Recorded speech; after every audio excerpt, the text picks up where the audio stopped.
Fala, minha galera, SOS História, Professor Pedro Ricciolo. Se você quiser saber tudo sobre ludismo e cartismo, fica comigo até o final desse vídeo, porque eu te garanto que vai valer a pena. Você vai sair daqui, sabendo tudo sobre esse assunto. Mas antes, você já sabe, né? Produção, solta a vinheta, produção.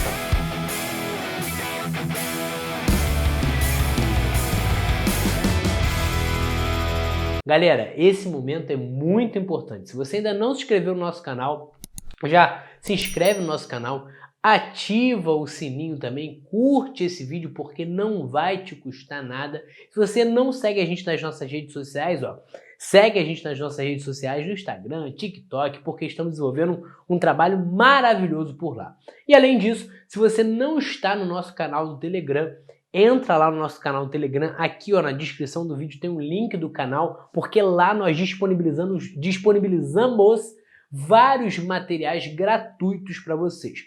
Beleza? Se você quiser tirar print desse quadro aqui, quiser pausar, copiar com calma, eu vou deixar você tirar esse print, mas você já sabe, né? Produção! Produção! Produção! Solta a produção! Solta! Eu só quero um amor que acabe o meu sofrer. Só assim, preciso ser assim, que alegre o meu viver. Se você está ouvindo a gente ou pelo Spotify ou aqui no YouTube, seja muito bem-vindo, fica à vontade, aqui esse espaço é seu. Então, falando sobre ludismo e cartismo, o que foi o ludismo e o cartismo, né? São dois movimentos que acontecem no século XIX como forma de reação ao processo de industrialização que estava ocorrendo principalmente na Inglaterra. No século XIX, a gente tem o início da segunda fase da Revolução Industrial, né, com mais países se industrializando, mas a pioneira na industrialização era a Inglaterra. Então a Inglaterra ela vivia ali, obviamente, uma série de transformações por conta lá daquela primeira fase da Revolução Industrial. E uma dessas transformações é a grande presença de trabalhadores nas cidades. Ali por volta de 1850, 50% da população estava presente nas cidades, nos meios urbanos.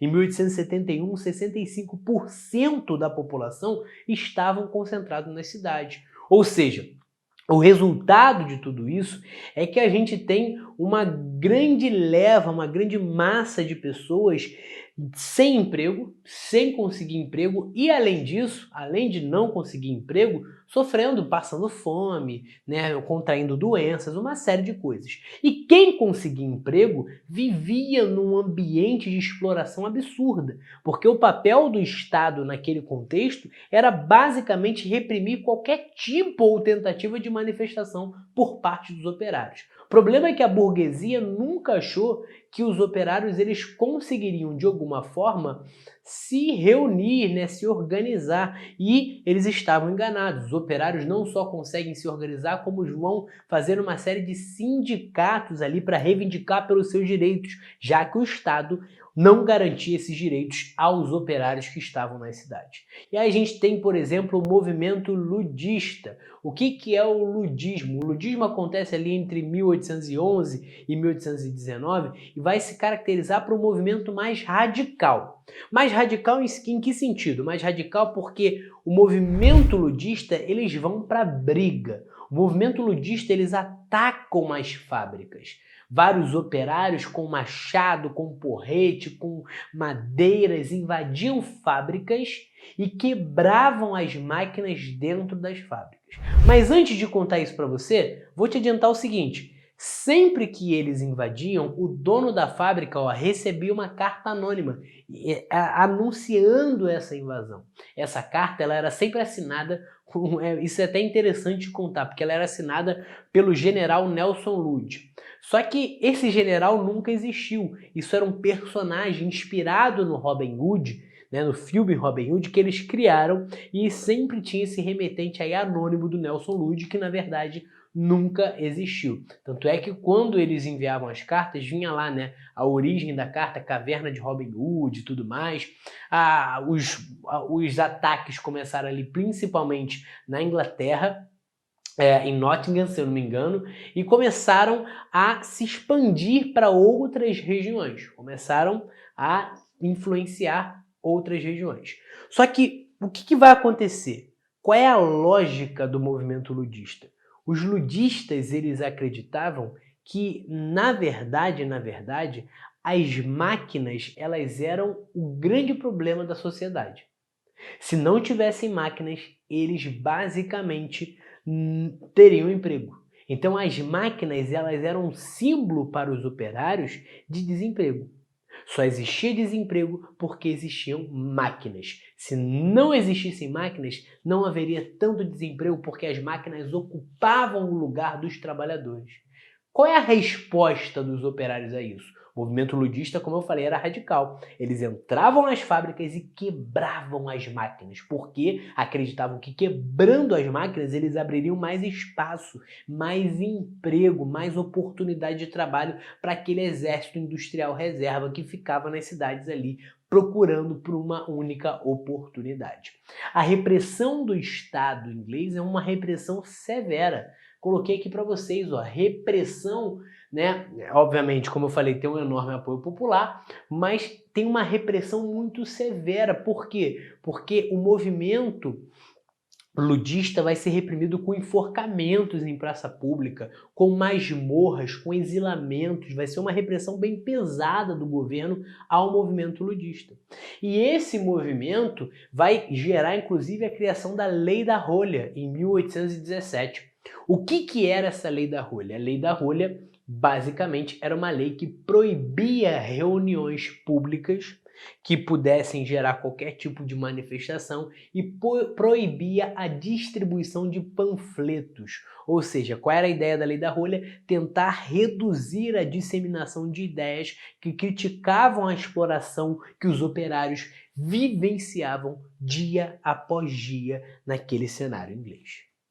Além do ludismo, a gente pode falar também do cartismo, que é ali da final da década de 1830, 1838, basicamente, que é um movimento um pouco mais organizado, mais centrado em reivindicações políticas, em que a gente vai ter, basicamente, esse movimento sendo originado pela Associação dos Trabalhadores de Londres. Essa Associação dos Trabalhadores de Londres vai criar uma carta, que vai ser escrita pelo William Lovett. Tu sabe que no inglês, I give classroom, I give classroom. Em português, eu dou aula, eu sou brabo. Olha só, ele vai criar a chamada Carta do Povo.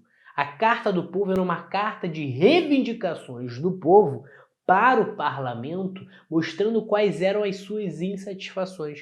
Essa primeira carta vai ter uma assinatura de 1,3 milhão de pessoas. Então é um impacto muito grande, né? É uma retenção de muita gente ali questionando, né, esse parlamento, buscando uma reforma parlamentar. O que eles queriam nessa reforma parlamentar? Qual era a ideia nessa reforma parlamentar? Por exemplo, uma das propostas era uma representação mais equilibrada nas eleições dos distritos. Outra coisa também, a abolição do censo eleitoral exigido para os membros do parlamento. Outra coisa é que para os maiores de 21 anos teria que ter sufrágio universal, não necessitando de uma renda para votar. Ou seja, se você é maior de 21 anos, você poderia votar sem precisar de renda, ou seja, sufrágio universal. Outra coisa que eles defendiam, era o voto secreto.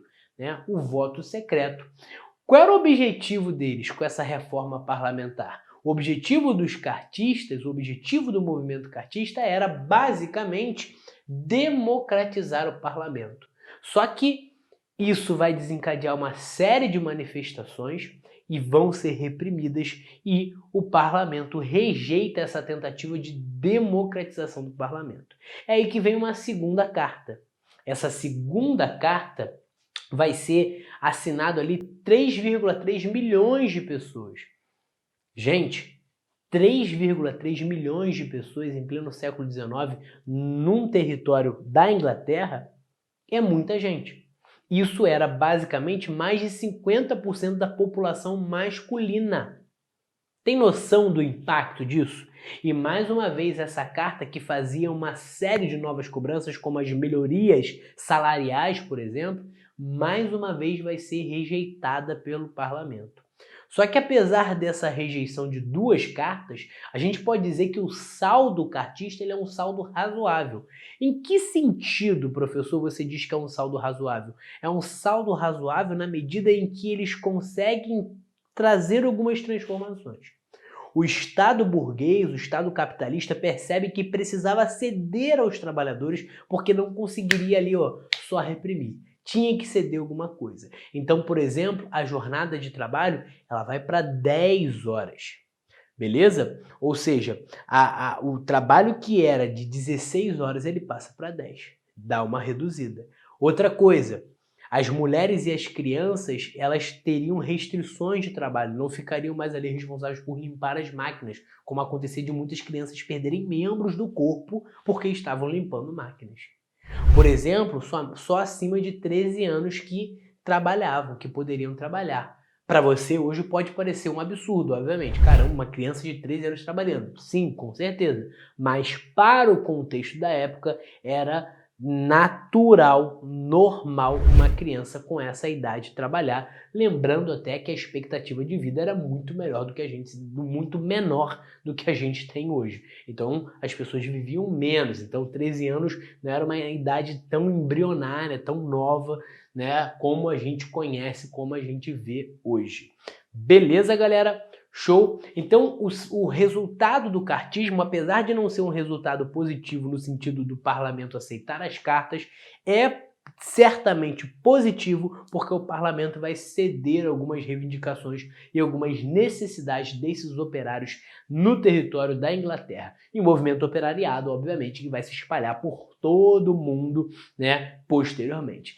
Beleza, minha galera? Se você curtiu esse vídeo, já deixa teu like aí, já chega dando like, se inscreve no canal também, ativa o teu sininho para você saber sempre quando chegar vídeos novos, segue a gente nas nossas redes sociais, entra lá no canal do Telegram, coisa linda, coisa maravilhosa, vamos pra cima, tamo junto, minha galera. Produção, já sabe, né, produção? Eu só quero